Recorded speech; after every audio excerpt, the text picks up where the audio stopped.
بسم الله الرحمن الرحيم أرأيت الذي يكذب بالدين فذلك الذي يدع اليتيم ولا يحض على طعام المسكين فويل للمصلين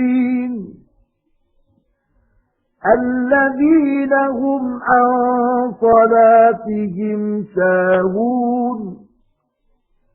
الذين هم يراءون